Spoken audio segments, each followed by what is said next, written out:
எனக்கு புரியவே இல்லைங்க அழகி போட்டி ஏன் நடத்துறாங்கன்னு. எங்க போற வர பொம்பளை பிள்ளையை கிண்டல் பண்றவங்களுக்கு என்னங்க பேர் இந்த ஊர்ல? மார்க் போடுவாங்க தெரியுமா? இது 30 பாஸ், இல்ல ஃபெயில்.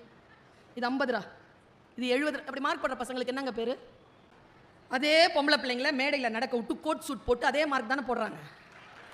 நீங்க யோசிச்சிருக்கோமா?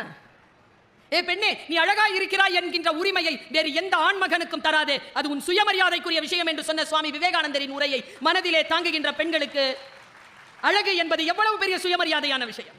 நாங்க வந்தாங்கன்னா எங்களுக்கு ஷால் போத்துவாங்க தெரியுமா? ஏன் அப்போ பையன் சூப்பருங்க, ஒரு மரியாதைக்கு நம்ம சொன்னான். இப்போ நான் என்ன சொல்றேன், நான் ஏற்கனவே ட்ரெஸ் பண்ணிட்டு தானே வந்திருக்கேன். ஏன் போத்துறாங்க? அப்போ உடையை உடலிலே போர்த்துவது மரியாதை, உடையால் உடலை மறைப்பது மரியாதை. அவ்வளவுதான் சொல்ல முடியும்.